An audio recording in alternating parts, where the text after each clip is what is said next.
in the car, you feel no different than anybody else in another race car. I decided to start racing because I wanted to push myself. I love being around cars.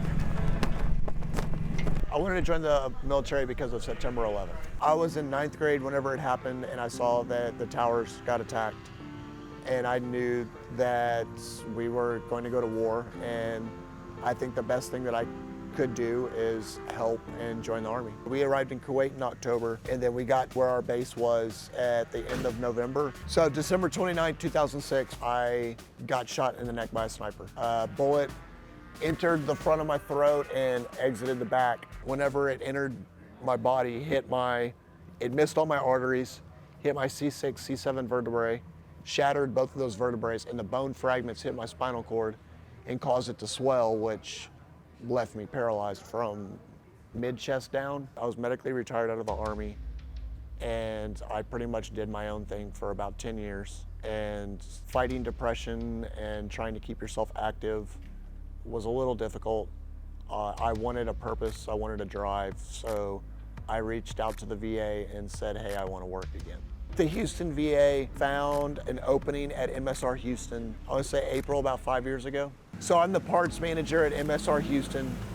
It's a racetrack about 15 miles south of Houston and Angleton. It's not a drag strip, it's an actual road course. It's a 2.4-mile road course. I basically order all the parts for all of our customers' race cars.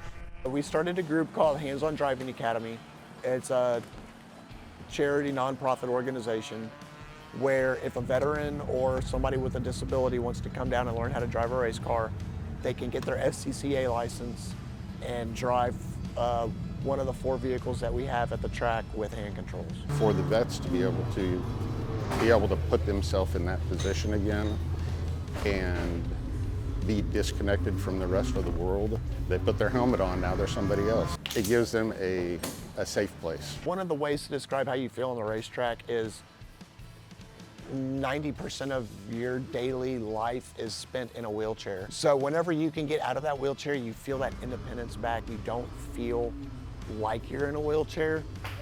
You feel normal. When I'm in the car, you can't see that I'm in a wheelchair. You can see that I'm competing and doing the best that I can to be competitive. I've found that since being in a wheelchair, I like using my story to help inspire other veterans to still be independent and see that they can still do a normal lifestyle. They're just gonna need a little bit of assistance. The guys have been through hell and back. They've endured more than I could ever imagine. I've never had one of our hands-on drivers get out of a car and go, eh. They are giggling like little schoolgirls. It's a very rewarding experience for the driver and us.